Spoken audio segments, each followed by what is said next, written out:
എല്ലാവർക്കും നമസ്കാരം. ഇന്ന് നേഷ്യൻ ഫസ്റ്റിൽ അതിഥിയായിട്ടുള്ളത് അഡ്വക്കേറ്റ് വസന്ത് തെങ്ങുമ്പള്ളിയാണ്. നമസ്കാരം വക്കീലെ.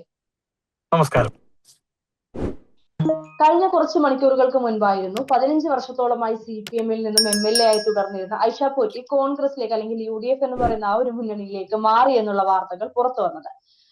പക്ഷേ ഇതിനു പിന്നാലെ ഇപ്പോൾ ഏത് നേതാവിന്റെ അല്ലെങ്കിൽ ആരുടെയൊക്കെ കൈകൾ കൊണ്ടാണ് ഐഷ പോറ്റി ഇപ്പോൾ UDF-ലേക്ക് എത്തിയിരിക്കുന്നത് എന്നുള്ളത് വലിയ ചർച്ചാ വിഷയമായി മാറിയിരിക്കുകയാണ്. യഥാർത്ഥത്തിൽ ഇത് കൊടിക്കുന്നിൽ സുരേഷ് MP-യുടെ ഒരു നീക്കം കൊണ്ടായിരുന്നോ ഈ പറയുന്നത് പോലെ ഐഷ പോറ്റി ഇപ്പോൾ UDF-ലേക്ക് വരാനുള്ള ഒരു കാരണം? നോക്കൂ, ഐഷ പോറ്റി കഴിഞ്ഞ കുറെ കാലങ്ങളായി, ഏതാണ്ട് ഒരു വർഷക്കാലമായി അവർ ഇടതുപക്ഷ രാഷ്ട്രീയത്തിൽ ഉണ്ടാവുന്ന വ്യതിയാനവുമായി ബന്ധപ്പെട്ട് എതിരഭിപ്രായങ്ങൾ രേഖപ്പെടുത്തി വന്നിട്ടുണ്ട്.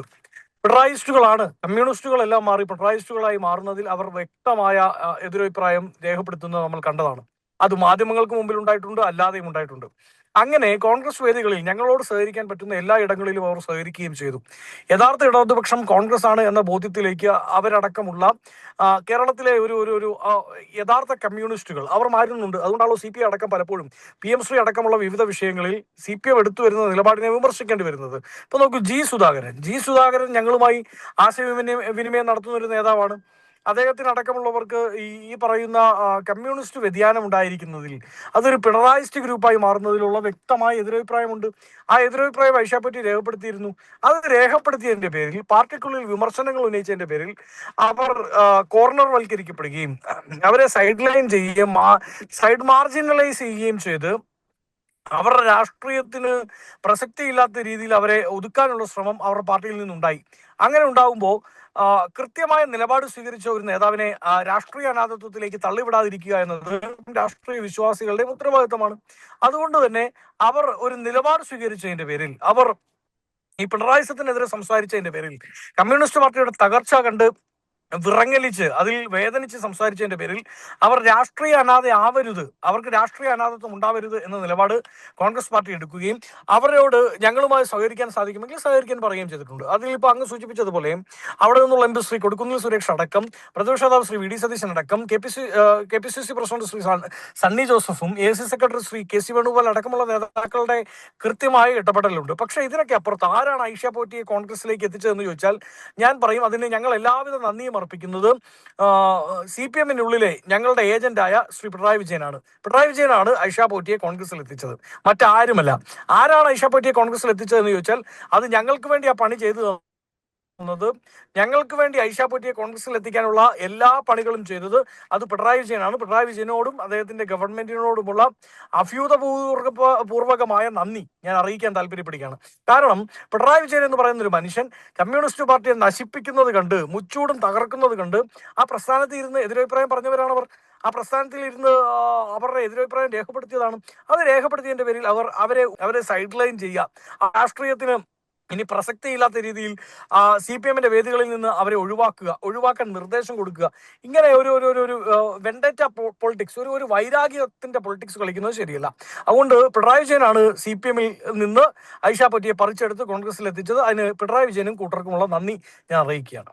അതെ, പക്ഷേ കഴിഞ്ഞ കുറച്ച് ദിവസങ്ങൾക്ക് മുൻപ് ഇത്തരത്തിൽ ഞങ്ങൾ കൊടുക്കുന്നിൽ സുരേഷുമായി സംസാരിക്കുന്ന ഒരു സാഹചര്യത്തിൽ അദ്ദേഹം പറഞ്ഞൊരു കാര്യം ഉണ്ടായിരുന്നു. 5-6 മാസത്തെ കഷ്ടപ്പാടാണ് ഇപ്പോൾ ഐഷ പോറ്റി ഇപ്പോൾ ഈ പറയുന്ന UDF-ൽ എത്തി നിൽക്കുന്നത് എന്നുള്ളത്.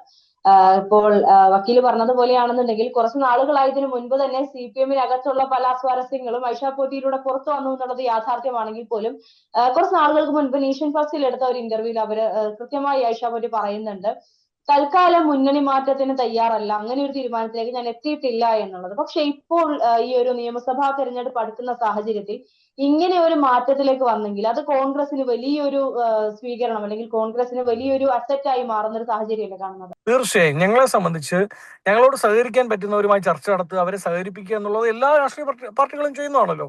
ഞങ്ങളും അത് ചെയ്യുന്നു, അതിലെന്താ തെറ്റ്? ഇപ്പൊ ഐഷ പറ്റി അവിടെ ഒരു വ്യത്യസ്ത അഭിപ്രായം മുമ്പോട്ട് വെക്കുന്നു ഹർഷ. അങ്ങനെ ഐഷ പറ്റി ഒരു വ്യത്യസ്ത അഭിപ്രായം മുമ്പോട്ട് വെക്കുമ്പോൾ നമ്മൾ അവർക്ക് പിന്തുണ പ്രഖ്യാപിക്കുക, നമുക്ക് ചേർന്ന് പോകാൻ പറ്റുന്നതാണെങ്കിൽ അവർക്ക് പിന്തുണ പ്രഖ്യാപിക്കുന്നതിൽ യാതൊരു തെറ്റുമില്ലല്ലോ. കാരണം യാതൊരു സാധ്യതയും ഇല്ലാത്ത നേതാക്കളെ പോലും CPM-ന്റെ കൂടാരത്തിൽ എത്തിക്കാൻ വേണ്ടി കോൺഗ്രസിനുള്ളിൽ എന്തെങ്കിലും വ്യത്യസ്ത അഭിപ്രായം പറഞ്ഞാൽ ഉടനെ സെമിനാറുകളിലേക്ക് വിളിക്കുന്ന CPM-നെ നമ്മൾ കാണുന്നതാണല്ലോ. ഞങ്ങൾ അതുപോലെ അവരെ സെമിനാറുകൾ വിളിച്ചു വരുത്തി കോൺഗ്രസിന്റെ വേദിയിൽ എത്തിച്ച് അങ്ങനെയൊന്നുമല്ല ഞങ്ങൾ ചെയ്തത്. അവരുമായി സംസാരിച്ചു, ഞങ്ങൾ പറഞ്ഞു ഇന്ത്യയിലെ യഥാർത്ഥ ഇടതുപക്ഷം അത് കോൺഗ്രസ് ആണ് എന്ന് അവരെ ബോധ്യപ്പെടുത്തി. അപ്പോൾ കുറച്ച് അവർ ഉടനെ ഒന്നും CPM വിട്ട് ഈ മാതൃപ്രസ്ഥാനത്തിൽ വിട്ട് മുമ്പോട്ട് വരാൻ തയ്യാറായിരുന്നില്ല. അവിടെയാണ് ഞാൻ പറഞ്ഞത്, അവരെ ഒതുക്കാൻ, അവരെ സൈഡ് ലൈൻ ചെയ്യാൻ CPMന്റെ ഭാഗത്തു നിന്നുണ്ടായ ശ്രമം അത് ഭയങ്കര ശക്തമായി ഉണ്ടായി.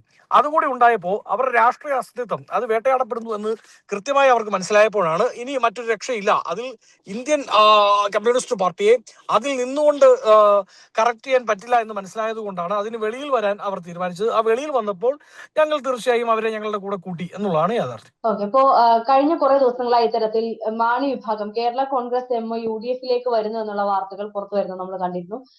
ഇത്തരത്തിൽ ഇപ്പോൾ കഴിഞ്ഞ കുറച്ച് നാളുകൾക്ക് മുൻപ് PV അൻവറും സംഘവും UDF-ലേക്ക് വരുന്നു. പിന്നീട് TK ചാനും സംഘവും UDF-ലേക്ക് വരുന്നു. ഇപ്പോൾ ഐഷ പോറ്റി UDF-ലേക്ക് വരുന്നു. ഇനി ജോസ് കെ മാണിയും വിഭാഗവും ഇത്തരത്തിൽ UDF-ലേക്ക് വരാനുള്ള സാധ്യതകളുണ്ടോ? അല്ല, അത് പറയാറായിട്ടില്ല. ഞങ്ങളുമായി സഹകരിക്കാൻ പറ്റുന്ന ആരെയും ഞങ്ങൾ സഹകരിപ്പിക്കും. UDF-ന്റെ അടിത്തറ വിപുലീകരിക്കും. UDF ഈ തവണ 2026 ജൂൺ മാസം കേരളത്തിൽ അധികാരത്തിൽ വരുമെന്നതിൽ ആർക്കും സംശയമില്ല. അത് മനസ്സിലായത് കൊണ്ടാണല്ലോ ഇപ്പൊ നിങ്ങൾ പറയുന്ന രീതിയിൽ LDF-ൽ നിൽക്കുന്ന പല കക്ഷികളും പോലും ചർച്ചയ്ക്ക് തയ്യാറാവുന്നത്, അവർ ചർച്ച നടത്തുന്നത്, അല്ലെങ്കിൽ അവർ വരുമോ എന്ന് അവരുമായി ബന്ധപ്പെട്ട വൃത്തങ്ങൾ പോലും സംശയം പ്രകടിപ്പിക്കുന്നത്, അല്ലെങ്കിൽ അവരിൽപ്പെട്ട ചിലർക്കെങ്കിലും UDF-ലേക്ക് പോകണമെന്ന് തോന്നുന്നത് എന്തുകൊണ്ടാണ്? LDF-ൽ നിന്നുകൊണ്ട് കാര്യമില്ലെന്നും LDF-ൽ നിന്നാൽ ഈ നാടിന്റെ നാശത്തിനാണ് അത് ഉപകരിക്കുകയെന്നും അതുകൊണ്ട് തന്നെ UDF-ലേക്ക് വരുന്നതാണ് നല്ലതെന്നും അവർക്ക് ബോധ്യപ്പെട്ടതുകൊണ്ടാണല്ലോ. അപ്പൊ UDF അധികാരത്തിൽ വരാൻ പോകുന്നു എന്ന ട്രെൻഡ് കൃത്യമാണ്. ഇനി കേരള കോൺഗ്രസ് വന്നാൽ ഞാൻ പറഞ്ഞല്ലോ, UDF-ന്റെ അടിത്തറ ഞങ്ങൾ വിപുലീകരിക്കാൻ തയ്യാറാണ്. കേരള കോൺഗ്രസിന് ഞങ്ങളുടെ പൊതു മിനിമം പരിപാടികളുമായി ചേർന്ന് പോകാൻ സാധിച്ചാൽ അവരെ സ്വീകരിക്കുമെന്നതിൽ യാതൊരു സംശയം വേണ്ട. ഇനി അങ്ങനെയല്ല, വരുന്നില്ല എന്നാണെങ്കിൽ അവർ അവരുടെ നിലപാടുമായി നിൽക്കട്ടെ. അപ്പോൾ അവർ ഇടതുപക്ഷത്തെ വ്യക്തികളാണ്, ഇടതുപക്ഷത്തെ മുഖ്യധാര പാർട്ടിയാണ്, അവരെ നമ്മൾ ആ രീതിയിൽ തന്നെ കൈകാര്യം ചെയ്യും. അല്ല, അവർ വരാനാണ് തീരുമാനിക്കുന്നതെങ്കിൽ അത് പാർട്ടി ലീഡർഷിപ്പ് ചർച്ച ചെയ്ത് തന്നെ എൻ്റെ ഒരു തീരുമാനത്തിലേക്ക് പോകും. അതെ, തീർച്ചയായിട്ടും. അപ്പോൾ എന്തായാലും ഐഷ പോറ്റി ഇത്തരത്തിൽ കോൺഗ്രസിലേക്ക് ചേരാൻ അല്ലെങ്കിൽ UDF-ലേക്ക് പൂർണ്ണമായും വന്നു എന്ന് പറയുമ്പോൾ അത് വലിയ രീതിയിൽ കോൺഗ്രസിന് ഒരു ഇമേജ് വർദ്ധിപ്പിക്കുന്ന ഒരു സാഹചര്യത്തിലേക്കാണ് പോയിക്കൊണ്ടിരിക്കുന്നത്. ഈ പറയുന്ന നിയമസഭാ തെരഞ്ഞെടുപ്പിൽ കൃത്യമായി UDF-നുണ്ടാകുന്ന ഒരു മുന്നേറ്റത്തെ തുറന്നു കാണിക്കുന്ന ഒരു നീക്കം തന്നെയാണ് ഇപ്പോൾ ഓരോ ദിവസവും വരുന്ന വാർത്തകൾ നമുക്ക് മനസ്സിലാക്കാൻ സാധിക്കുന്നത്. കഴിഞ്ഞ ദിവസമായിരുന്നു ഇത്തരത്തിൽ പ്രതിപക്ഷ നേതാവ് VD സതീശൻ പറഞ്ഞത് ഇനിയും ഇത്തരത്തിൽ ഒരുപാട് ആളുകൾ വരാൻ സാധ്യതയുണ്ട്, അല്ലെങ്കിൽ ഇനിയും ഒരുപാട് വിസ്മയങ്ങൾ UDF-ൽ നടക്കാൻ സാധ്യതയുണ്ട് എന്നുള്ളത്. ഐഷ പോറ്റിയുടെ വരവ്, അവർ കാലങ്ങളായി ഒരു നിലപാടുകൾ കൊണ്ട് തന്നെ അവർക്ക് കൃത്യമായ വിലയുണ്ട്, അടയാളപ്പെടുത്തലുണ്ട്.